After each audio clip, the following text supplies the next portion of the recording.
ஓம் சாந்தி. எல்லோரும் குஷி குஷியாக இருக்கிறீங்களா? 24/5/2024 பாப்தாதா சொல்கிறாங்க, இனிமையான குழந்தைகளே, ஆத்ம அபிமானி ஆகுங்கன்ற பாடத்தை ஆத்ம அபிமானியாக இருக்கிற பாபா வந்து சொல்லி கொடுக்குறார். இது முக்கியம் இல்லை?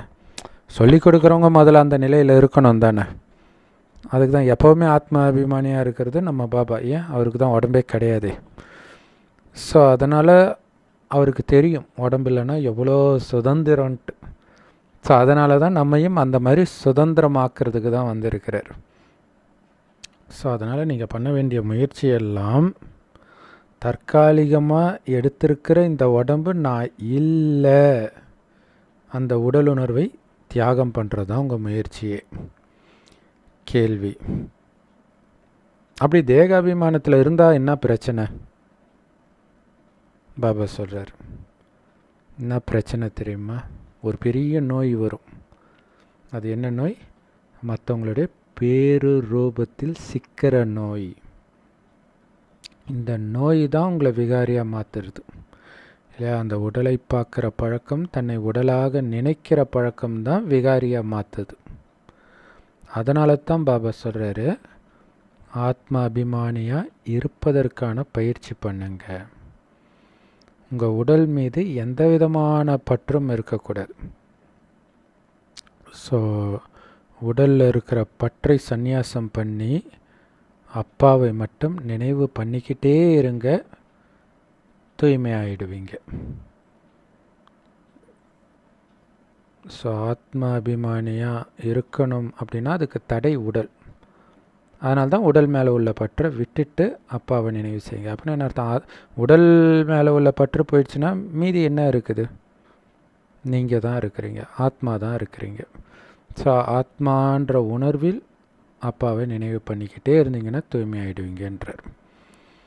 ஸோ உங்களை இந்த கர்ம பந்தனத்திலிருந்து அல்லது வாழ்க்கை பந்தனத்திலிருந்து விடுவிக்கிறதுக்கான வழியை சொல்கிறார். இல்லை, வாழ்க்கை சுமையாக இருக்குது, அதுதானே பிரச்சனை எல்லாருக்கும். அதுலேருந்து விடுபடுறதுக்கு தான் சொல்கிறாரு, நீ சுதந்திரமான ஆத்மா. கொஞ்ச நேரம் இந்த உடம்புல இருப்ப, டக்குன்னு இந்த உடம்பு விட்டு வேறு இடத்துக்கு போயிடுவேன். இது ஒரு யாத்திரை இல்லை, 84 பிறவி யாத்திரையில் இது கடைசி யாத்திரை. இப்போ சுகபோகமான உலகத்துக்கு போகிற அதை பற்றி மட்டும் நினைவு செஞ்சிட்டு இப்போ இருக்கிற உடம்பு சார்ந்த பந்தனம் எல்லாம் போயிடும், ஜீவன் முக்தியை அடைஞ்சிடுவ அப்படின்னு பாபா சொல்கிறது தான் நமக்கு படிப்பு. ஓம் சாந்தி.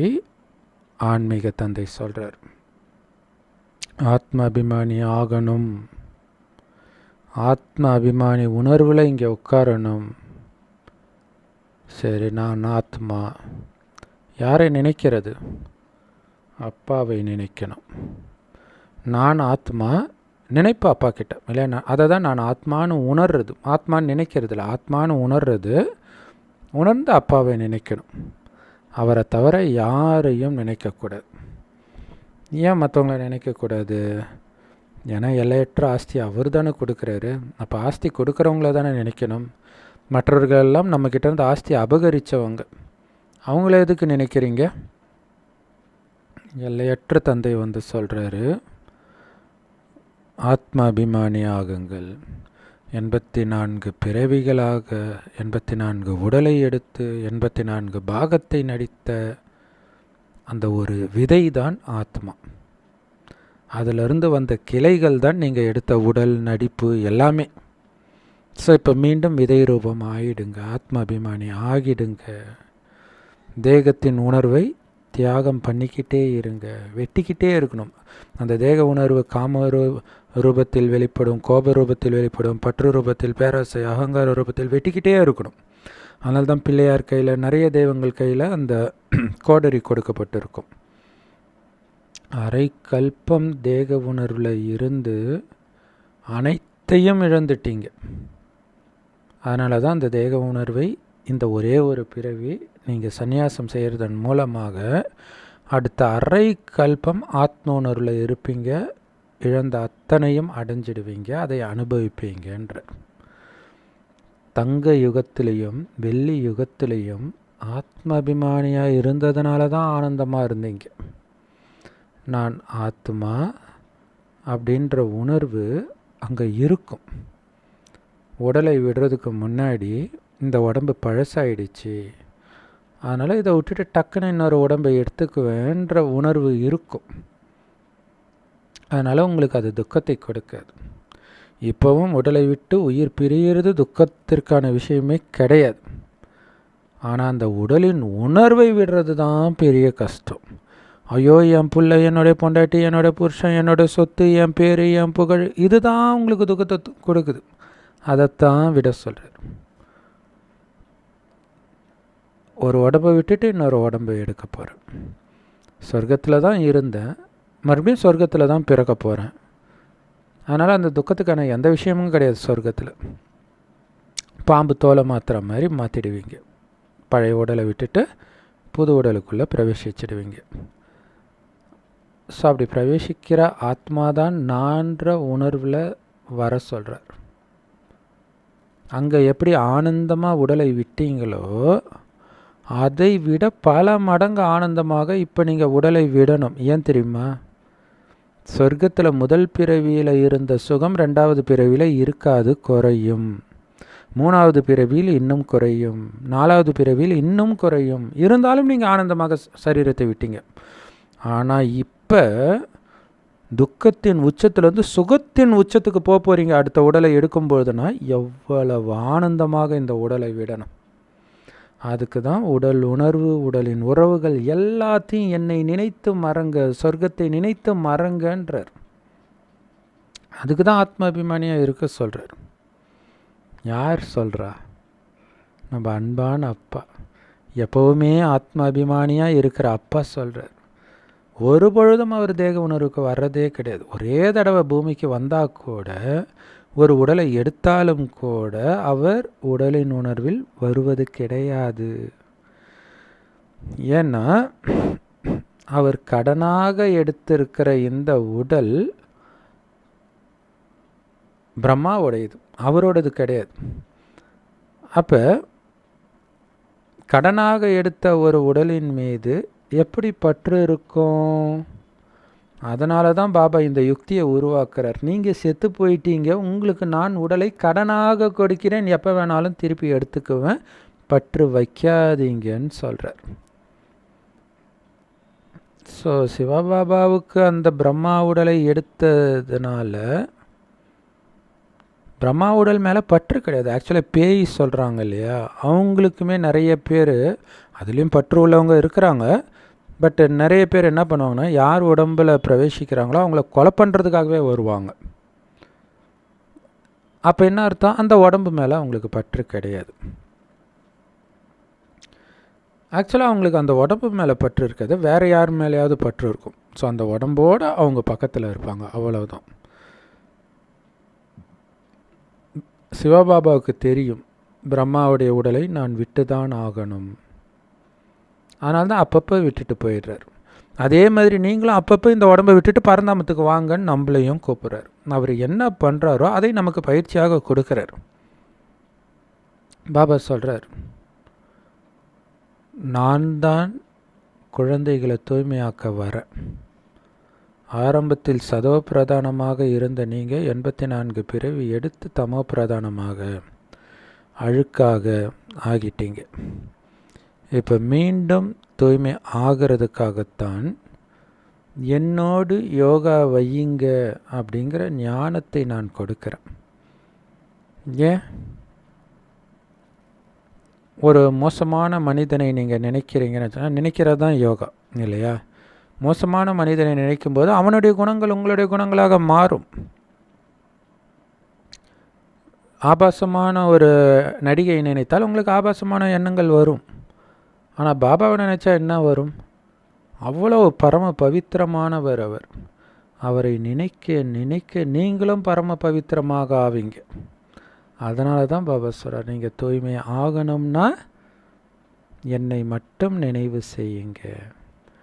யோகான்ற வார்த்தையை கூட விட்டுருங்க, நினைவு, அவ்வளவுதான். நான் நினைக்க தான் கற்றுக் கொடுக்குறேன். அப்பா குழந்தைங்களுக்கு நினைக்க கற்றுக் கொடுக்குறார். ஏன்னா அப்பான்றதே மறந்துட்டோமே. ஜென்ரலாக குழந்தைங்க அப்பாவை நினைப்பாங்க தானே, ஆனால் நமக்கு அப்பான்றதே மறந்துட்டோம். அப்பா எப்படி இருப்பாருன்னு தெரியாது, நாம் எப்படி இருக்கிறோன்னு தெரியாது. அதை சொல்லி கொடுக்கத்தான் பாபா வரார். அப்பாவை நினைவு செய்யுங்க. யாருக்கிட்ட சொல்லி கொடுக்குறார்? ஆத்மா கிட்ட சொல்கிறார். ஏன்னா ஆத்மா தான் நினைக்க போகுது. ராவண ராஜ்யம் எப்போ ஆரம்பிச்சதோ அப்போ தேக உணர்வில் வந்துடுறீங்க. அப்படின்னு என்ன அர்த்தம்? தேக உணர்வில் சிறைப்பட்டுடுறீங்க. அதில் அந்த சிறையை உடைச்சிட்டு வெளியில் வர முடியல. அப்படி உடைச்சிட்டு வெளியில் வந்த முதல் ஆத்மா ஸ்ரீ கிருஷ்ணர். அதனால்தான் பக்தி மார்க்கத்தில் ஸ்ரீகிருஷ்ணர் பிறந்தோடனே அந்த ஜெயில் கதவு உடைச்சிட்டு வெளில வர மாதிரி காட்டுவாங்க. ஸோ பாபா வந்து உங்களை ஆத்மா அபிமானியாக ஆக்குறார், தன்னை மாதிரியே. ஏன்னா தேக உணர்வில் வந்ததுனால தான் நீங்கள் மற்றவர்களுடைய பேரு ரூபத்தில் சிக்கி விகாரி ஆகுறீங்க இல்லையா? கரெக்டு தானே? அந்த உடம்பு, அழியக்கூடிய உடம்பு, தற்காலிகமான உடம்பு, அதுதான் நான் அப்படின்னு நினைக்கிறதுனால அந்த உடலுக்கு சொந்தமான அப்பா அம்மா, கணவன் மனைவி, குழந்தை, அவங்கள கெட்டியாக பிடிச்சிக்கிறீங்க. அவங்க உங்களை விட்டு போயிடுவாங்களோன்னு பயம். ஸோ அவங்களுக்காக நான் சொத்து சேர்க்கணுன்றதுக்காக மற்றவர்களை கொலை செய்யக்கூட தயங்கிறது கிடையாது. அதேமாரி ராஜ்யம், அதுவும் அப்படி தான். என்னுடைய ராஜ்யம்னு பிடிச்சிக்கிறதுக்காக எத்தனை கொலைகள், எத்தனை யுத்தங்கள் நடக்குது, இப்போ வரைக்கும் நடந்துகிட்டு இருக்குது. எல்லாத்துக்கும் காரணம் என்ன? உடல்ன்ற உணர்வு. அதேமாரி அந்த உடல், எந்த ஜாதி, எந்த மதம், அந்த உணர்வும் வந்துடுது. இப்போ மதத்துக்காக கொலை நடக்கிறதையும் பார்க்குறோம். ஸோ அதான் பாபா சொல்றார், மற்றவர்களுடைய பேரு ரூபத்தில் சிக்கி விகாரி ஆகிறதுக்கு முக்கியமான காரணம் நான் உடல் என்கிற உணர்வு. அதை அழித்து நான் ஆத்மான்ற உணர்வில் நிலை பெறுங்கள். உடல் உணர்வில் இல்லாட்டினாலே நிர்விகாரியாக பரிசுத்தமானவர்களாகத்தான் இருப்பீங்க, இருந்தீங்க சத்தியுக திரேதாயுகத்தில். எப்போ மறுஜன்மம் எடுத்து எடுத்து துவாபர யுகத்தில் என்ட்ரு ஆக ஆரம்பிச்சிங்களோ அதில் இருந்து தான் விகாரி ஆனீங்க. ஸோ இந்த ஞானம்னா என்ன, பக்தினா என்னன்னு பாபா புரிய வைக்கிறார். துவாபர யுகத்தில் தான் பக்தி தொடங்குது. அப்போ தான் ராவணனுடைய 5 விகார ராஜ்யம் தொடங்குது. பக்தி ஸ்டார்ட் ஆகிறதே எப்போ? ராவணனுடைய 5 விகாரம் உங்களை சுற்றி வளைக்கும்பொழுது தான் அதுலேருந்து விடுபடுறதுக்காகத்தான் நீங்கள் பக்தியை தொடங்குறீங்க. ஆனால் பக்தியினால் உங்களால் விடுபட முடியாது. பாரதத்தில் ராமராஜ்யமும் இருந்தது, ராவண ராஜ்யமும் இருந்தது. ரெண்டும் நினைவு செய்யப்படுது. பாரதத்தில் மட்டும்தான் ராமராஜ்யம், ராவண ராஜ்யம்னு சொல்கிறோம். மற்றவர்களாம் என்ன நினச்சிக்கிறாங்க? மற்ற மதத்தினர் சொர்க்கம் எங்கேயோ இருக்குது, நரகம் எங்கேயோ இருக்குது. ஆனால் பாரதத்தில் மட்டும்தான் ராமரும் போனார், ராவணனும் போனார். ராமராஜ்யமும் இங்கே தான் நடந்தது, லக்ஷ்மி நாராயணன் ராஜ்யமும் இங்கே தான் நடந்ததுன்னு சொல்கிறாங்க. ஆனால் ராமராஜ்யம் எவ்வளவு காலம் நடந்தது? ராவண ராஜ்யம் எவ்வளவு காலம் நடந்தது? எதுவுமே அவங்களுக்கு தெரியாது. ஏன்னா எல்லோரும் இப்போ தமோ பிரதானமாக கல்லு புத்தி உடையவர்களாக ஆகிட்டாங்க. ஏன்னா பிறக்கிறதே காமத்தினால தானே. அதனால தான் இதை விகார உலகம்னு சொல்கிறது. கீழான உலகம்.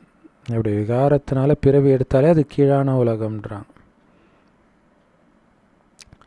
புது உலகத்துக்கும் பழைய உலகத்துக்கும் இரவு பகலுக்கான வித்தியாசம் இருக்குதுன்றார். புது உலகத்தில் பாரதம் மட்டும்தான் இருக்கும்.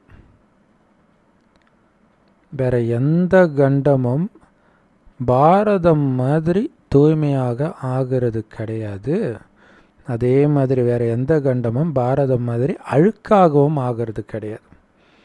இப்போ பார்க்குறோம்ல, பாரதத்தில் எவ்வளோ பெரிய தப்பு, பாலியல் குற்றங்கள்லாம் நடந்துட்டு இருக்குது. அவ்வளோ அழுக்காயிடுச்சு பாரதம். ஏழ்மைக்கு பேர் போனதாகிடுச்சு பாரதம்.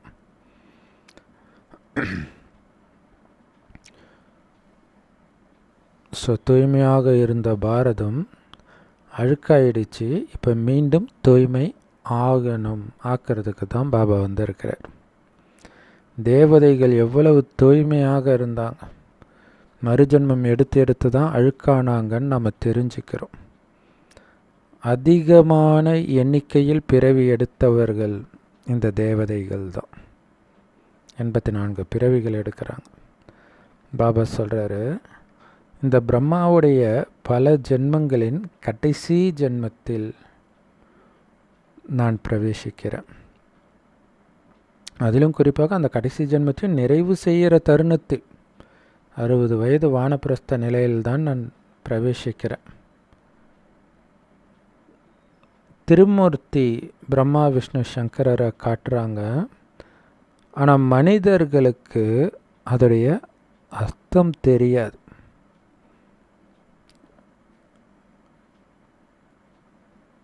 ஏன்னா தமோ பிரதானம் ஆயிட்டாங்க. பிரம்மாவை பற்றிய சரித்திரமோ விஷ்ணு சங்கர் பற்றிய சரித்திரமோ எதுவும் தெரியாது. ஆனால் வழிபடுவாங்க. அதனால தான் இதுக்கு பேர் குருட்டு நம்பிக்கை அப்படின்னு சொல்லப்படுது.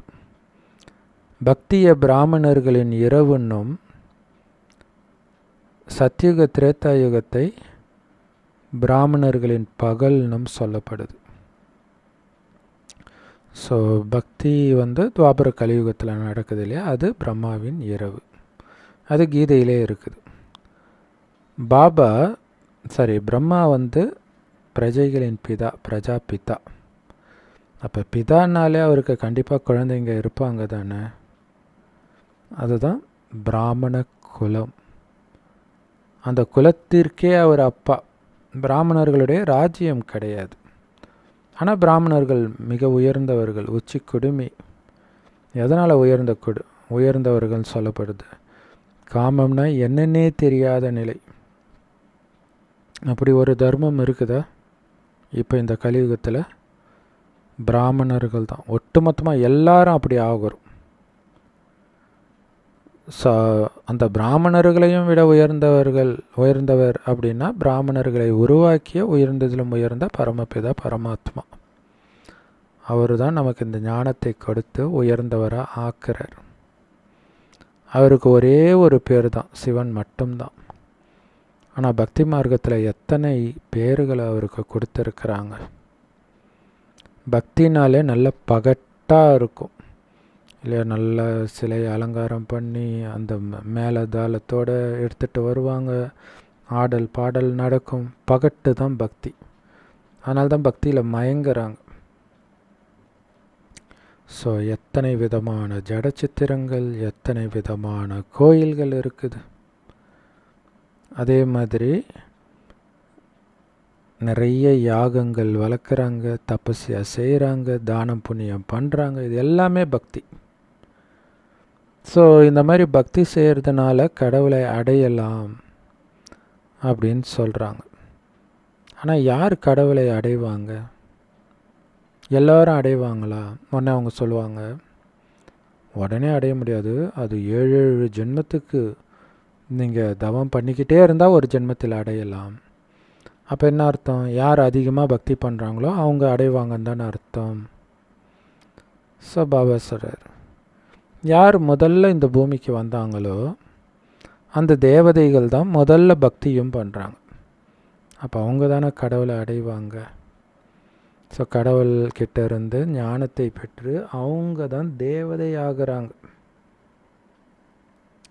சொர்க்கத்தின் ராஜாராணி பிரஜைகள் ஆகிறாங்க. யார் அனைத்து குணங்களிலும் நிரம்பியவராக, 16 கலைகளில் நிரம்பியவர்களாக, முற்றிலும் நிர்விகாரியாக, அஹிம்சா பரமோதர்மம் கொண்டவர்களாக இருந்தார்களோ அந்த தேவதா தர்மம்தான் சொர்க்கத்தில் இருந்தது. இப்போ தேவதைகள்னால் யார்? விகாரம்னா என்னன்னே தெரியாதவர்கள். ஆழ் மனதில் கூட கிடையாது, ஃபுல்லத்தையும் அழிச்சாச்சு. அவ்வளோ பரிசுத்தமானார்கள். அந்த விகாரத்தை அழித்ததுனால தான் அனைத்து குணங்களிலும் கலைகளிலும் நிரம்பியவர்களாக ஆகிறாங்க, அவ்வளோ அஹிம்சைவாதிகளாக ஆகிறாங்க. அதனால தான் அளவற்ற செல்வமும் அவங்களுக்கு இருக்குது. ஒரே ஒரு ஆதிசநாதன தேவி தேவதா தர்மம் மட்டும் பாரதத்தில் இருக்கும் பொழுது அளவற்ற செல்வம் இருந்தது. ஸோ பாபா இதெல்லாம் ஞாபகப்படுத்துகிறார். முதலாக நீங்கள் தான் தேவதா தர்மத்தை சார்ந்தவர்களாக 84 பிறவிகள் எடுப்பவர்களாக ஆகிறீங்களே தவிர எல்லோரும் 84 பிறவி எடுக்கிறது கிடையாது. அதிகபட்சமே 84 பிறவிகள் தான். ஆனால் மனிதர்கள் 84 லட்சம் பிறவிகள் அப்படின்னு சொல்லிட்டாங்க. ஒவ்வொரு கல்பத்திலும் லட்சக்கணக்கான வருடங்கள் ஆயுள் கொண்டது ஒவ்வொரு கல்பமும் அப்படின்னு தவறாக சொல்லிட்டாங்க. ஆனால் இந்த கல்பம், இந்த நாடகமே மொத்தம் 5000 வருடம் மட்டுமே அப்படின்னு தெளிவாக பாபா சொல்கிறார் இல்லையா? அதனால்தான் இதுக்கு பேர் ஞானம். பக்தியில் இஷ்டத்துக்கு அடித்து ஓடுறது லட்சக்கணக்கான வருடம் யார் கேட்க போகிறா? ஸோ சிவபாபா மட்டும்தான் ஞான கடல் அப்படின்னு நினைவு செய்யப்படுறார். மற்ற தந்தைகள் எல்லைக்குட்பட்டவர்கள். பாபா தான் எல்லைக்கு அப்பாற்பட்ட தந்தை. அந்த எல்லைக்கு அப்பாற்பட்ட தந்தைக்கிட்ட தான் இந்த ஞானம் இருக்குது. உலகத்துடைய ஆதியிலிருந்து இறுதி வரை என்ன நடக்குதுன்ற ஞானம் இருக்குது. மனிதர்கள் எல்லைக்குட்பட்ட தந்தையுடையவர்களாக கலியுகத்தில் இருந்தால் கூட கஷ்டம்னு வந்தால் உடனே எல்லையற்ற தந்தையை தான் தேடி போவாங்க கோயிலுக்கு. மறுஜன்மம் எடுத்து இந்த உலகம் பழையதாகவும் தமோ பிரதானமாகவும் மாறிடுது. அப்படி முற்றிலும் தமோ பிரதானமாக ஆகும் பொழுது தான் பாபா வரார். எதுக்கு? வினாடியில் ஜீவன் முக்தி கொடுப்பதற்காக. வினாடியில் ஜீவன் முக்தியை கொடுக்கறது யார்? எல்லையற்ற தந்தை. அப்போ ஜீவன் முக்தியை கொடுக்க வரார். முக்தினா என்ன? விடுதலை. உடலின் பந்தனத்திலிருந்து விடுதலைன்னு அர்த்தம் முக்தினா. அப்போ முக்தி கொடுக்க வரார்னா அது வரைக்கும் பந்தனத்தில் சிக்கிட்டு இருக்கிறாங்கன்னு தானே அர்த்தம். எதனால் சிக்கிட்டு இருக்கிறாங்க? ஏன்னா அழுக்காகி இருக்கிறாங்க. ஸோ அப்போ அதுலேருந்து விடுதலை அடையணும்னா தூய்மை ஆகணும். அதுக்கு ஆத்மான்னு உணரணும். இப்போ தூய்மை ஆகிறதுக்கான ஞானம் ஒரு வினாடிக்கான ஞானம். மற்றபடி உலகியல் படிப்பு எத்தனை வருடம், 20-30 வருடம் படிக்கிறீங்க. அது வேறு பெருமையாக சாகிற வரைக்கும் படிப்போம்னு சொல்கிறாங்க. ஆனால் இந்த ஞானம் ஒரு வினாடிக்கான ஞானம். விகாரத்தை வென்றால் சொர்க்கத்துக்கு போயிடலாம், அவ்வளோதான், முடிஞ்சு போச்சு. துக்கத்தை வந்து விடுபட்டுடலாம். ஒரு வினாடி தான். உலகியல் படிப்பை மனிதர்களுக்கு கற்றுக் கொடுக்குறாங்க. ஆனால் இங்கே பரமாத்மா ஆத்மாவுக்கு சொல்லி கொடுக்குற. தேக உணர்வில் இருக்கிற காரணத்தினால தான் ஆத்மான்றதையே மறந்து நான் இந்த மந்திரி, டாக்டர், இன்ஜினியர் அப்படியெல்லாம் சொல்லிக்கிறாங்க. ஆனால் உண்மையிலே அவங்க கண்ணுக்கு தெரியாத நுட்பமான ஒளிப்புள்ளி தான் ஆத்மா தான். அது தெரிஞ்சாலே அந்த அகங்காரம் வராதே. ஆத்மாதான் இந்த ஆண் அல்லது பெண்ணின் உடல் மூலமாக தன்னுடைய பாகத்தை நடிக்குதுன்றதே மறந்துடுறாங்க. உடல் மூலமாக பாகத்தை நடிக்கிறது ஆத்மா தானே.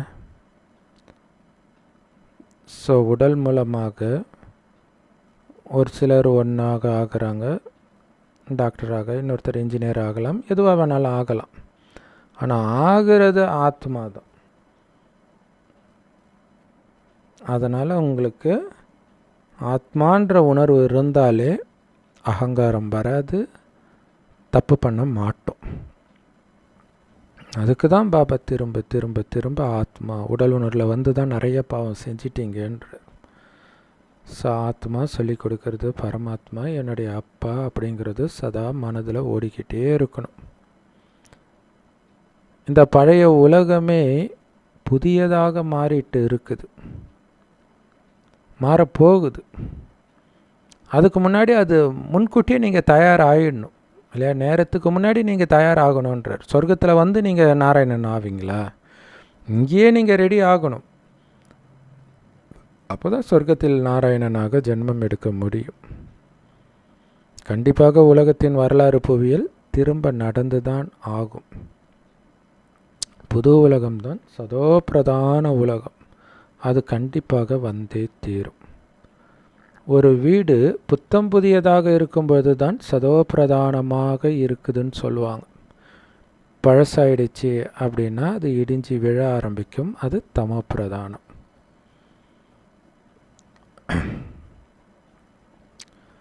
ஸோ பாபா வந்து தமோ பிரதான உடல்னுவார், பழைய உடல்னுவார்.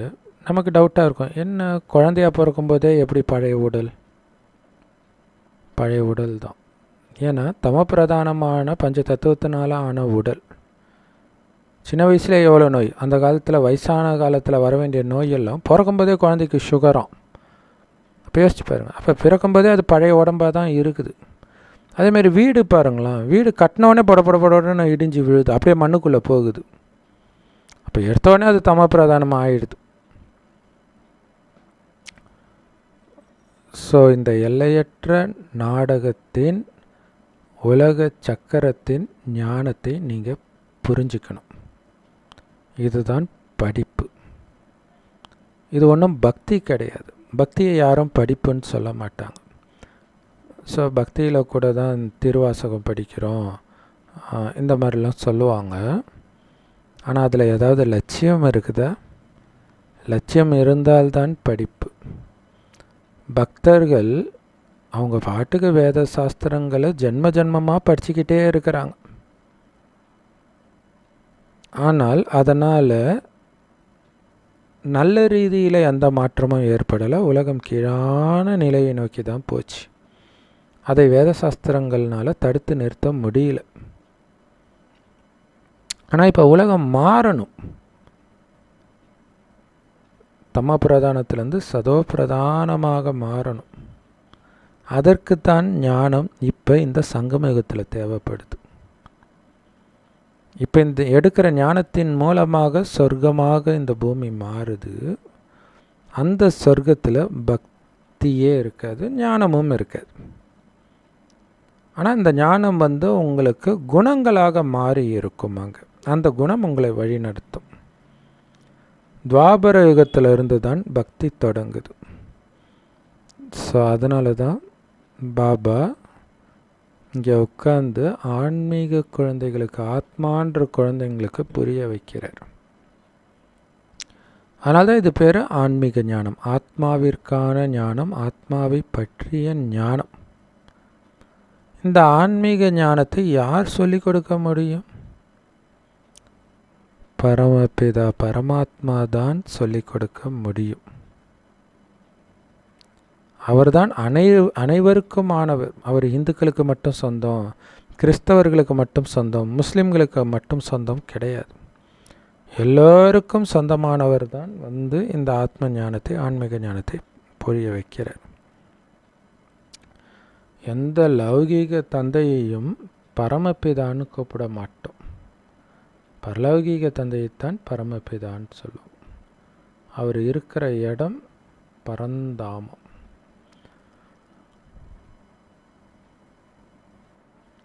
மனிதர்கள் அந்த தந்தையைத்தான் நினைத்து கடவுளே, பகவானே, ஈஸ்வரனே அப்படின்லாம் கூப்பிடுறாங்க. ஆனால் அவருக்கு இருக்கிறதோ ஒரே ஒரு பேர் தான். பக்தி மார்க்கத்தில் பல பேர் கொடுத்துட்டாங்க, இந்த ஈஸ்வரன் அந்த ஈஸ்வரன்ட்டு. ஏன்னா எங்கே பார்த்தாலும் பக்தியின் விஸ்தாரம் தான் இருக்குது. நீங்கள் பார்க்குறதெல்லாம் பக்தியின் விஸ்தாரம் எல்லா மதத்துலேயும். அது எல்லாமே மனித வழிகள். இப்போ மனிதனுக்கு கடவுளுடைய வழி தேவை. மனித வழியில் போய் எது உண்மைன்னு தேடிட்டு இருக்கிறாங்க. அவங்கள என்ன பண்ணுறது? எது கடவுளுடைய வழி? அதை மனித வழியில் போய் எப்படி கண்டுபிடிக்க முடியும்? ஸோ கடவுளுடைய வழியைத்தான் ஸ்ரீமத்துன்னு சொல்லப்படுது. ஸ்ரீமத்னா என்ன அர்த்தம்? உயர்ந்த வழி. ஸ்ரீ 108 மணிமாலை உருவாக்கப்படுது. இந்த 108 மணிமாலையில் இருப்பவர்களும் இல்லற மார்க்கத்தை சார்ந்தவர்கள், துறவற மார்க்கத்தை சார்ந்தவர்கள் கிடையாது. மறுஜன்மம் எடுத்து எடுத்து நீங்கள் ஏணிப்படியில் இறங்கி தான் வந்தீங்க, அனைத்தையும் இழந்து காலியாக தான் போனீங்க. ஸோ எப்போ மனிதர்களுடைய புத்தி காலி ஆயிடுச்சோ, வேலை செய்யலையோ, அப்போ தான் திவால் ஆயிடுறாங்க, அனைத்தையும் இழந்துடுறாங்க. யார் 100% நிரம்பியவர்களாக இருந்தாங்களோ அதே ஆத்மாக்கள், தேவதை ஆத்மாக்கள் 84 பிறவி எடுத்து அனைத்தையும் இழந்து காலியானவர்களாக ஆகிட்டாங்க. அவங்களுடைய புத்தி பூட்டப்பட்டு இருக்குது. யார் பூட்டினது? ராவணன் கோத்ரெஜ் லாக் வச்சு பூட்டியிருக்கிறான். ஸோ பாரதம் மாதிரி ஒரு கண்டம் கிடையாது. அவ்வளவு தூய்மையாக, அவ்வளவு மகிமைக்குரியதாக, அவ்வளவு செல்வம் நிரம்பி வழிஞ்சுது இந்த பாரதத்தில். அவ்வளவு மகிமை இருக்குது. உண்மையிலே எல்லா தர்மத்தை சார்ந்தவர்களுக்கும் மிக புண்ணியமான தீர்த்த ஸ்தலம் இந்த பாரதம். ஸோ கடைசியில் எல்லாம் பாரதத்தை நோக்கி படையெடுப்பாங்க. இருந்தாலும் நாடகப்படி கீதை பொய்த்து விட்டது. ஏன்னா ஒரு தப்பு இருக்கிறதுனால. இந்த கீதை பகவானுடைய வாக்கியம்னு சொல்ல முடியாது. ஏன்னா அங்கே சொல்கிறதே கிருஷ்ண பகவானுடைய வாக்கியம்னு சொல்லிட்டாங்க. அதனால் தப்பாயிடுச்சு. ஸோ பாரதத்தில் தான் இந்த தவறு நடந்திருக்குது. ஸோ பாரதம்னு சொல்லலாம், ஒட்டுமொத்த உலகத்துக்குமே இது ஒரு மிகப்பெரிய தப்பு. கீதையின் பகவான் கிருஷ்ணர் சொன்னது. ஸோ பாரதவாசிகளே கீதையை பொய்யாக்கிட்டாங்க. ஸோ பாபா கொடுக்குற உண்மையான கீதை ஞானத்தின் மூலமாகத்தான் இந்த பழைய கலியுகம் புதிய சொர்க்கமாக மாறுது. ஸோ இறைவன் இந்த உண்மையான கீதா ஞானத்தின் மூலமாக தான் அனைவருக்கும் சத்கதியை கொடுக்கிறார். பாரதம் எவ்வளவு உயர்ந்த, எவ்வளவு பணக்கார நாடாக இருந்தது தெரியுமா? அதே மாதிரி மீண்டும் ஆகிட்டு இருக்குது. இந்த மரம் தலைகீழ் சிருஷ்டி மரம், பரந்தாமத்தில் இருக்கக்கூடிய ஆத்மாக்களின் மரம். அது மனித சிருஷ்டி மரம்னு எடுத்துக்கிட்டால் கூட தலைகீழான மரம். அதனுடைய விதை சிவபாபா பரந்தாமத்தில், அதுவும் மேலே இருப்பார். அதனால தான் அவரை விருக்ஷபதி, அந்த சிருஷ்டி மரத்தின் தலைவன், விதை அப்படின்னு சொல்லப்படுது. ஸோ இதன் மூலமாக பிரகஸ்பதி திசை வருது பாபாவின் மூலமாக. பாபா சொல்கிறாரு, விருக்ஷபதியாகிய நான் எப்பொழுது இந்த பூமிக்கு வருகிறேனோ அப்பொழுது பாரதத்தில் பிரகஸ்பதி திசை ஏற்படுது. அதனால் பாரதம் சொர்க்கமாக உயர்வடையுது. பிறகு எப்போ இந்த துவாபர யுகத்தில் ராவணன் வருகிறானோ அப்போ எல்லார் மீதும் ராவணனுடைய கிரகணம் படியுது. ஸோ அப்போ பாரதத்துடைய நிலை என்னவாகும் நீங்களே யோசிச்சு பாருங்கள். சொர்க்கத்தில் உங்களுக்கு ஆயுள் 150 வருடம், அவ்வளவு நீண்ட ஆயுள் கொண்டதுக்கு காரணம் நீங்கள் தூய்மையாக இருந்தீங்க. அரை கல்பத்தில் 21 ஜென்மங்கள் எடுக்கிறீங்க. பிறகு அடுத்த அரை கல்பத்தில் நீங்கள் புலனின்பத்தில் மூழ்கியதனால உங்களுடைய ஆயுள் குறையுது. அதனால் 63 ஜென்மம் எடுக்கிறீங்க. 21 ஜென்மம் எடுக்க வேண்டிய அந்த 2500 வருடத்திலேயே 63 ஜென்மம் ஆயிடுச்சு. யோசிச்சு பாருங்கள். 21 எங்கே, 63 எங்கே, 3 மடங்கு ஆகியிருக்கு. அப்படின்னா என்ன அர்த்தம்? 3 மடங்கு ஆயுள் குறைஞ்சிடுச்சுன்னு அர்த்தம். அதனால்தான் பிறவி எண்ணிக்கை அதிகமாக இருக்குது. ஸோ இப்போ தெரியுதா பாபா எதுக்கு புலனின்பத்தை, விகாரத்தை, குறிப்பாக காமத்தை விட சொல்கிறாருன்னு? எந்த அளவுக்கு இந்த புலனின்பத்தில் மூழ்கிறீங்களோ அந்த அளவுக்கு ஆத்மா சக்தி இழக்கும், ஆயுளை இழக்கும். அதனால்தான் ஆயுள் ரொம்ப கம்மியாயிடுச்சுன்றார். ஸோ பாபா புரிய வைக்கிறார், நீங்கள் சதோ பிரதானம் ஆகணும். அதனால் என்னை மட்டும் நினைவு செய்யுங்க.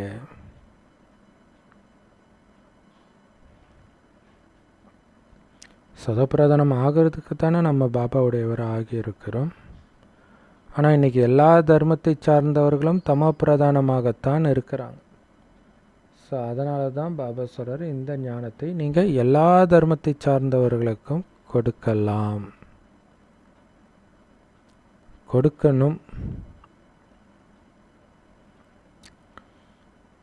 ஏன்னா அனைத்து ஆத்மாக்களுக்கும் தந்தை ஒருவர் தானே.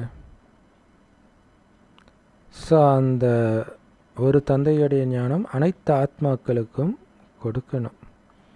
அனைத்து ஆத்மாக்களுக்கும் தந்தையின் ஞானத்தை எடுப்பதற்கு உரிமை இருக்குது. அதனால் கொடுக்க வேண்டியது நம்மளுடைய கடமை.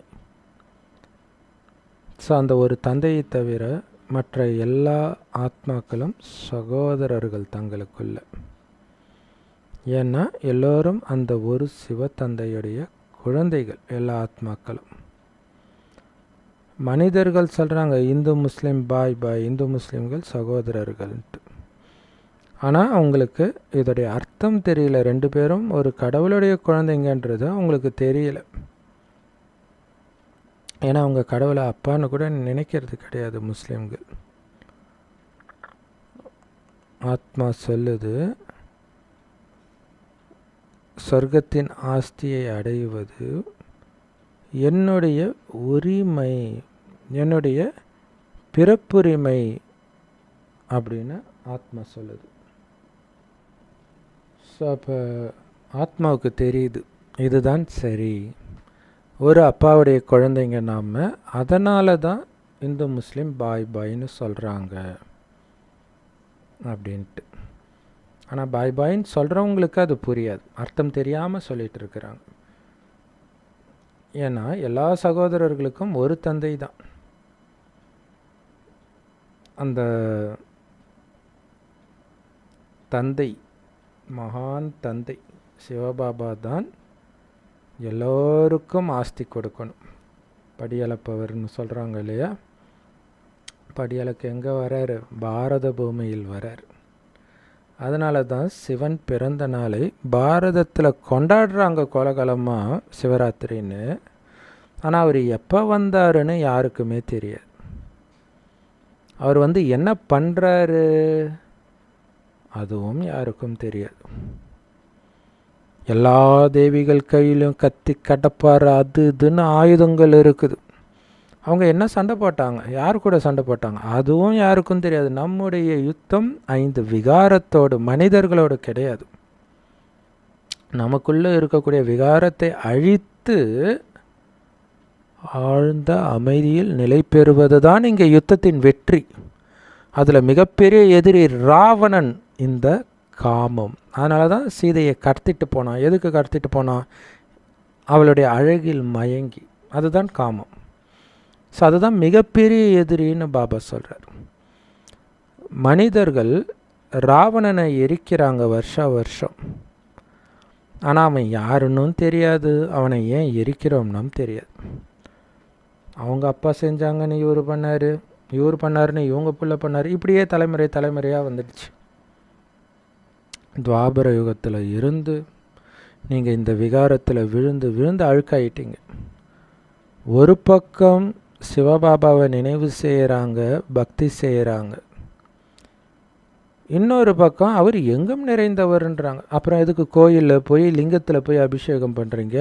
எல்லா இடத்துலையும் பாலை ஊற்ற வேண்டியதானே, தனி தெளிக்கிற மாதிரி. இப்போ அவங்களுக்கே தெரில, பாவம், கன்ஃபியூஸ் ஆகிட்டாங்க. என்ன சொல்கிறேன்னே தெரியாமல் சொல்லிகிட்டு இருக்கிறாங்க. மாயின் சுழற்சியில் சிக்கி உங்களை இந்த உலகத்துக்கே எஜமானனாக்கிய என்னை எவ்வளவு நிந்தனை பண்ணியிருக்கிறீங்கன்றார். கல் முள்ளலெல்லாம் கடவுள் இருக்கிறாருன்றது பெருமையா? உங்களை உலகத்துக்கு எஜமானனா நான் இதுக்கு தான் ஆக்கினேன்னா? பாபா சொல்கிறார், இனிமையான குழந்தைகளே, எண்ணற்ற பிறவியில் என்ன போட்டுட்டீங்க இல்லையா? பல ஜென்மம் கொடுத்தாச்சு அவருக்கு. அணு அணுவிலும் அவர் இருக்கிறாருன்னு வேற சொல்லிட்டீங்க. இதெல்லாம் நிந்தனை தான். என்ன பண்ணுறது, நாடகத்தில் இதெல்லாம் பதிவாக இருக்குதுன்ற. என்னை எல்லையற்ற தந்தையாகி என்னை நிந்தனை செஞ்சே மிகப்பெரிய பாவி ஆத்மாக்களாக ஆயிட்டீங்கன்ற. இப்போ யோசிச்சு பாருங்க, இப்போ மிகப்பெரிய பாவம் அப்பாவை பற்றி தவறான அறிமுகம் கொடுத்தது தான்ற. பாரதத்தில் தானே இப்படியெல்லாம் சொல்கிறது, கடவுள் எங்கே பார்த்தாலும் இருக்கிறாருன்னு. மற்ற மதத்தில் வன்முறை போதித்தாலும் கடவுள் எங்கும் இருக்கிறாருன்னு சொல்லலையே. அப்போ பாருங்களா, வன்முறையை போதிப்பதை விட, கொலை பண்ணுறதை விட கடவுள் எங்கும் நிறைந்தவர்னு சொல்கிறது மிகப்பெரிய பாவமாக இருக்குது. ஆனால்தான் பாரதம் அனைத்தையும் இழந்திருக்குது. ஸோ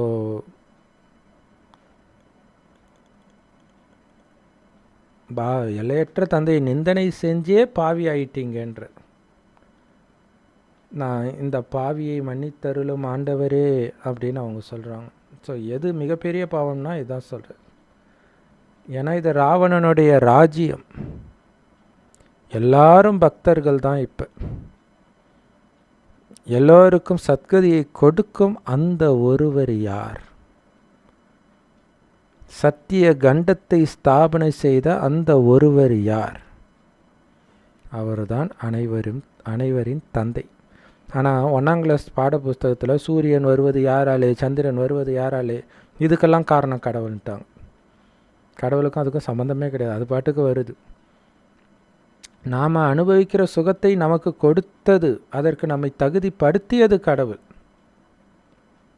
பக்தர்களை பக்தியிலிருந்து, துக்கத்திலிருந்து, ராவணன் கிட்டேருந்து விடுவிச்சது கடவுள். இதுதான் அவருடைய உண்மையான மகிமை. சத்திய கண்டத்தை ஸ்தாபனை செய்தது கடவுள். அதனால தான் அவர் அப்பான்னு சொல்கிறோம் இல்லையா? நமக்கு அனைத்தையும் கொடுப்பவர் அப்பா. ஸோ அப்படி அனைத்தையும் கொடுத்தவர், ஜென்ம ஜென்மத்துக்கும் கொடுத்தவர் இந்த சிவபாபா. அனைத்தையும் நம்மக்கிட்டேருந்து அபகரிச்சிட்டவன் ராவணன். அதனால தான் ராவணனை யாரும் பாபான்னு சொல்கிறது கிடையாது. ராவணனை நல்லவன் சொல்கிறவங்க கூட ராவணனை என்னுடைய அப்பா நான் சொல்கிறாங்க. 5 விகாரங்கள் இப்போ எல்லாருக்குள்ளேயும் இருக்குது. மனிதர்களே விகாரத்தில் தான் பிறக்கிறாங்க. அதனால தான் இது கீழான உலகம்னு சொல்லப்படுது, அருவருப்பான உலகம். தேவதைகளுடைய உலகம் சம்பூர்ண நிர்விகார உலகம். இப்போ ஒரு ஒரு ஒரு ஊரில் அல்லது ஒரு ஏரியாவில் ரொம்ப காமம் தலைவிரிச்சாடுது, விபச்சாரம், உறவுகளுக்குள்ளேயே காமம், இந்த மாதிரிலாம் இருந்தால் அது ரொம்ப கீழான இடம்னு நம்ம சொல்லுவோம் இல்லையா? பாபா சொல்கிறாரு, கலியுகமே அப்படி தான். சத்தியுகத்தில் அதாவது கலியுகமே அப்படி தான். அப்படின்னா அந்த மாதிரி உறவுகளுக்குள்ள காமம், புனிதமான உறவுகளுக்குள்ள காமம், எங்கே பார்த்தாலும் விபச்சாரம் இருக்குது அப்படி சொல்லலை. சத்தியுகத்துக்கு பாருங்க, உங்களுக்கு கலியுகமே அப்படி துர்நாற்றம் வீசக்கூடிய இடமா தான் தெரியுன்றார். ஆக்சுவலாக நம்ம பாபா குழந்தை ஆன பிறகு, தூய்மையான பிறகு, தூய்மையற்றவர்கள் பக்கத்தில் வந்தாலே ஒரு பயங்கரமாக துர்நாற்றம் வீசும். நமக்கு ஆச்சரியமாக இருக்கும். அவங்க அப்போ தான் குளிச்சுட்டே வந்திருப்பாங்க, புது ட்ரெஸ் தான் போட்டு வந்திருப்பாங்க, அப்போவும் நாரும். ஸோ அப்போ அந்த காமம் எவ்வளோ மோசமானதுன்றது நமக்கு தெரியுது பாருங்கள். ஸோ காமத்தினால பிறவி எடுக்கிறதுனால தான் இந்த உலகமே கீழான உலகம்ன்ற. தேவதைகள் சம்பூர்ண நிர்விகாரிகள். ஆனால் இங்கே எல்லோரும் சம்பூர்ண விகாரிகள். எப்படி சொல்கிறார் பாருங்க, சம்பூர்ண விகாரிகள், முழுமையான விகாரிகள். தேவதைகள் பூஜிக்க தகுந்தவர்களாக இருந்தாங்க. அதே தேவதைகள் பிறகு எப்போ விகாரத்தில் விழுந்தார்களோ அப்போ வழிபடுறவங்களா ஆயிட்டாங்க. யாரை? அவங்க தேவதையாக இருக்கும்போது இருந்த சிலையை வழிபடுறாங்க அவங்களுக்கே தெரியாமல். மனிதர்கள் சொல்கிறாங்க ஒவ்வொரு ஆத்மாவும் பரமாத்மா தான்ப்பா அப்படின்ட்டு. பாபா சொல்கிறார் அது தப்பு, அது தப்பு. ஆத்மா ஒன்றும் பரமாத்மா கிடையாது. அதனால் முதல்ல நீ ஆத்மான்ற நம்பிக்கை உனக்கு வரணும். நீ பரமாத்மா கிடையாது, பரமாத்மா ஆக முடியாது. ஆத்மா ஆத்மா தான்.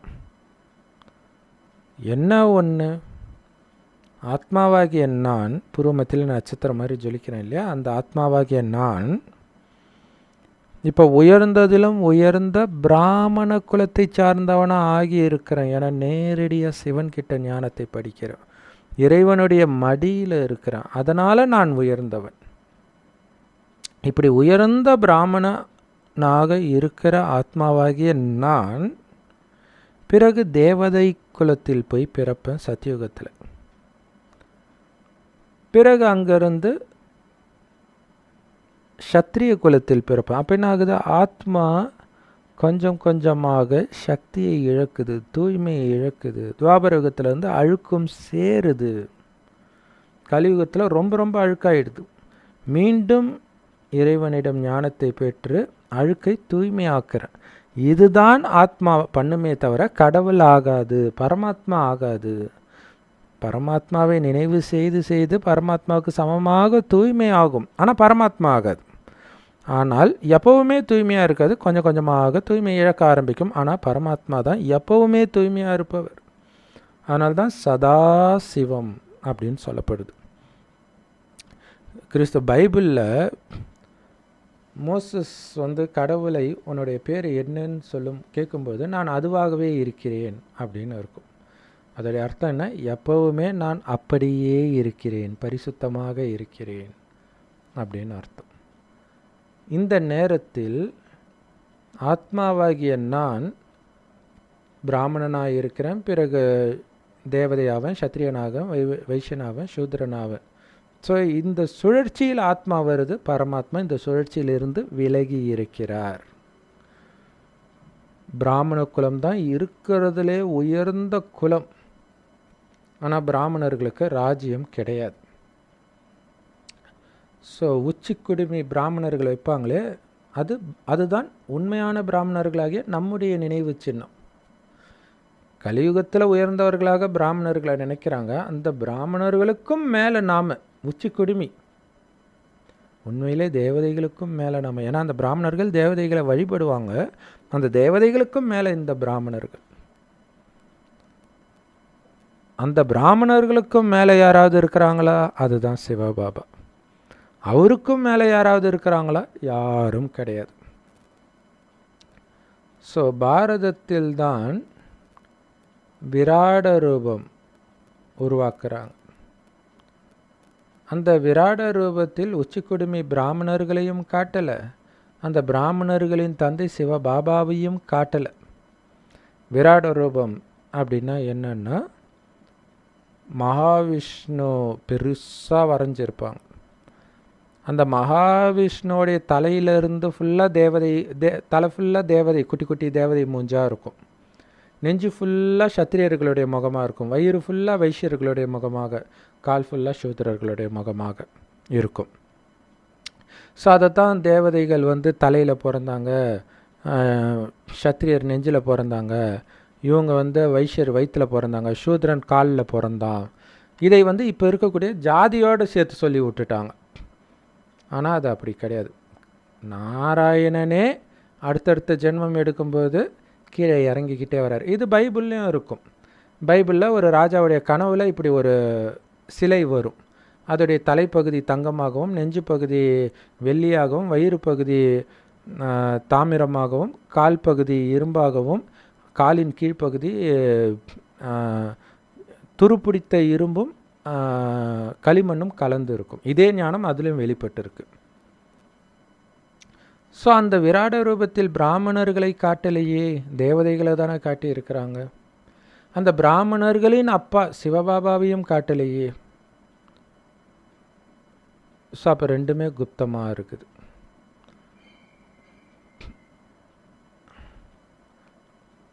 அப்போ அந்த விராட ரூபத்தின் முக்கியத்துவம் அவங்களுக்கு புரியலை. அந்த விராட ரூபத்தில் காணாமல் போன பிராமணர்கள் மற்றும் பிராமணர்களின் தந்தையின் முக்கியத்துவமும் அவங்களுக்கு தெரியலை. அவங்க என்ன நினச்சிக்கிறாங்க, கடவுள் எப்போவுமே எதுவுமே பண்ணாமல் இருப்பாருன்னு நினச்சிக்கிட்டாங்க. அதுக்கு எதுக்கு கடவுள்? ஏதோ ஒன்று பண்ணணும்ல, நம்மளால் பண்ண முடியாத ஒரு விஷயத்த பண்ணணும்ல, அது அவங்களுக்கு தெரியல. அவங்களுக்கு திருமூர்த்தியோடைய அர்த்தமும் தெரியல. அப்படி இல்லைன்னா நேஷ்னல் எம்ப்ளம்ன்ட்டு அந்த 3 சிங்கம் வைக்கிறாங்க இல்லையா, அதுக்கு பதிலாக திருமூர்த்தியை தான் வச்சுருக்கணும். ஏன்னா திருமூர்த்தியோடைய நினைவு தான் அது. 3 சிங்கத்தை வச்சுட்டாங்க. இது முட்களின் காடு இல்லையா, அதனால் காட்டு விலங்கை எடுத்தாந்து நேஷ்னல் எம்ப்ளம்னு வச்சுட்டாங்கன்றார். எப்படி சொல்கிறார் பாருங்க இல்லையா? ஏண்டா காட்டுக்கு ராஜா சிங்கம், இது நாட்டுக்குள்ளே சிங்கத்துக்கு என்ன வேலை?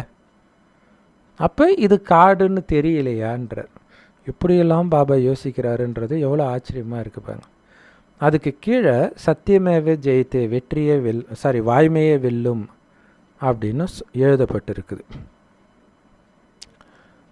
தங்க யுகத்தில் சிங்கமும் ஆட்டுக்குட்டியும் ஒரே நேரத்தில் ஒரே நீரோடையில் ஒன்றாக தண்ணீர் அருந்தியது அப்படின்னு சொல்லப்படுது. அப்போ சத்தியமேவ ஜெயதே அப்படின்னா பொய் மீது வெற்றி அடைவதுன்னு அர்த்தம். பொய் மீது வெற்றி, பொய் மீது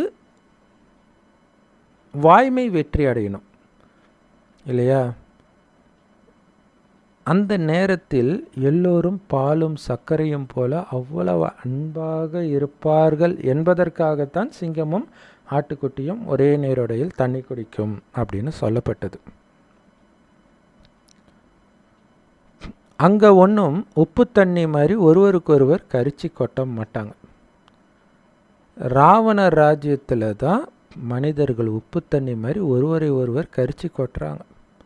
ஆனால் ராமராஜ்யத்தில் எல்லோரும் பாலும் சர்க்கரையும் மாதிரி ஒன்றா இருப்பாங்க, இனிமையாக இருப்பாங்க அப்படிங்கிற. ஸோ அதை இன்றைக்கி வரலட்சுமி சிஸ்டரோடு எடுத்த அந்த 1969 அவ்யக்த முரளியில் அது இருக்கும். பெண்கள்கிட்ட பாபா சொல்லுவார், நீங்கள் எல்லோரும் அவ்வளோ ஒற்றுமையாக இருக்கணும், அதுதான் ரொம்ப முக்கியம். அதன் மூலமாக தான் நீங்கள் அப்பாவை வெளிப்படுத்த முடியும். எப்படி இவங்க இவ்வளோ ஒற்றுமையாக இருக்கிறாங்கன்னு சண்டே முரளியில் கூட பாபா சொன்னார் இல்லையா? யார் வந்தாலும் பிரம்மகுமாரிகளில் இதை பார்த்து தான் ஆச்சரியப்படுறாங்க. அது எப்படி இத்தனை பெண்கள் ஒன்றாக இருக்க முடியும்? 2 பொண்ணும் ஒன்றா இருக்க முடியாது அப்படிங்கிறது தான் உலகத்தில் நியதியாக இப்போ இருக்குது. ஆனால் இதே காலகட்டத்தில் பிரம்மகுமாரிகள் இத்தனை பேர் ஒன்றாக இருக்கிறாங்கன்னு இருக்கணுன்ற. அதுக்கு முழுக்க முழுக்க பாபா நினைவிலேயே இருக்கணும். நான் எவ்வளோ பெரிய குடும்பத்தை சார்ந்தவன்னு இருக்கணும். உங்களுக்குள்ளே இருக்கக்கூடிய குறைகளை பார்க்காமல் நிறைகளை மட்டும் பாருங்கன்னு பாபா சொல்கிறார். அன்பு இருந்தால் தானாகவே ஒன்றா இருப்பீங்கன்றார் இல்லையா? இப்போ 2 பொண்ணு இருக்கிறாங்கன்னா இந்த பொண்ணு எப்போவுமே பொண்ணாகவே இருக்க போகிறதில்ல, பையனாக பிறக்கும். உங்களுக்கு அப்பாவாக இருந்திருப்பாங்க, கணவனாக இருந்திருப்பாங்க, சகோதரனாக இருந்திருப்பாங்க. இப்போ ஆத்மா நடிக்குது, ஒரு பொண்ணு உடம்புக்குள்ளே போய் பொண்ணுன்னு நடிக்குது, அவ்வளவுதான். ஸோ அப்போ அந்த ஆத்மாவை மட்டும் பார்த்தால் உங்களுக்கு அந்த பேதம் வராது, அந்த அன்பு இருக்கும். அதனால தான் ஆத்மாவை பாருங்கள், அப்போ தானாகவே இனிமையாக தான் இருப்பீங்க. ஏன்னா இன்றைக்கி முரளி ஸ்டார்டிங்கில் அதானே சொல்கிறார், ஆத்மாபிமானி ஆகுங்கன்ட்டு. ராமராஜ்யத்தில் தான் பாலும் சர்க்கரையும் போல வாழ்வாங்க. ராவண ராஜ்யத்தில் எல்லாம் உப்பு தண்ணி மாதிரி தான் இருப்பாங்க. இந்த உலகமே முட்களின் காடு. அதில் நம்பர் 1 முள்ளு காமம்ன்ற விகாரம். அதை வச்சு தான் ஒருத்தர் குத்திக்கிட்டு இருக்கிறாங்க. பாபா சொல்றார், காமம் உங்களுடைய மிகப்பெரிய எதிரி. ஆனால் மனிதர்கள் அது மிகப்பெரிய நண்பனாக நினச்சிட்டு இருக்கிறாங்க இல்லையா? ஒரு குறிப்பிட்ட வயசு வந்தோடனே பசங்க அவங்களுக்குள்ளே பேசுகிறது ஃபுல்லாக இது தான். ஐயோ அந்த பொண்ணு இப்படி இருக்கிற, அந்த பொண்ணு ஏதோ அதுதான் பெரிய சொர்க்கம் மாதிரி பேசிகிட்டு இருப்பாங்க. ஸோ அதான் பாபா சொல்கிறார், அது தாண்டா உன்னோட மிகப்பெரிய எதிரி ஏன்னு சொல்கிறார். கடைசியில் அவன் வாழ்க்கை ஃபுல்லாக அதனால தானே கஷ்டப்பட்டுட்டு இருக்கிறான். ஸோ எப்போ இந்த துவாபர யுகத்தில் இந்த காமம் மனிதனுக்குள்ளே வர ஆரம்பிச்சதோ அப்போத்துலேருந்து கலியுகத்தின் இறுதி வரைக்கும் அவனுக்கு துக்கம் துக்கம் துக்கமே. அதனால்தான் அதை விட சொல்கிறார். அதை விட்டுட்டாலே நீங்கள் ஆனந்தமாக இருப்பீங்கன்றார். ஸோ இது பேரே ராவண ராஜ்யம். ராவணன்னாலே காமத்துக்கு பேர் போனவன் இல்லையா? நீங்கள் ராமாயணத்தில் பார்த்தீங்கன்னா ராவணனுடைய வேலையை ஒரு பொண்ணாக கடத்திட்டு போக வேண்டியதான். வேதவதியை கடத்த வருவான், நிறைய பொண்ணுங்களை கடத்த வருவான். அந்த மாதிரி தான் சீதையை கடத்திட்டு போயிருப்பான். பாபா சொல்கிறாரு, அந்த 5 விகாரத்தின் மீது வெற்றி அடைஞ்சிட்டிங்கன்னா ஒட்டுமொத்த உலகத்தின் மீது வெற்றி அடைஞ்சிடுவீங்க. உலக ராஜ்யம் உங்களுக்கு வந்துடும். உட்கார்ந்த இடத்துல விகாரத்தை மட்டும் வெல்லுங்க. இந்த கடைசி ஜென்மம் மட்டும். அதுக்கப்புறம் உங்களுக்கு இந்த முயற்சி தேவையில்லை. இந்த ஒரே ஒரு ஜென்மம் நீங்கள் தமோ பிரதானமாக அழுக்காக ஆகிட்டீங்க. அதனால் பாபாவை நினைத்து நினைத்து விகாரத்தை வென்று சதோ பிரதானமாக பரிசுத்தமாக மீண்டும் ஆகி காட்டுங்க. கங்கை ஒன்றும் பதித்த பாவனி கிடையாது. நீங்கள் உங்களுடைய உடலுடைய அழுக்கை எந்த தண்ணியில் வேணாலும் க்ளீன் பண்ணிக்கலாம். அதுக்கு எதுக்கு கங்கைக்கு போகிறீங்க? உங்கள் வீட்டில் வர தண்ணியில் குளித்தா உடம்போடைய அழுக்கு போக மாட்டேன்னு நான் சொல்லுது.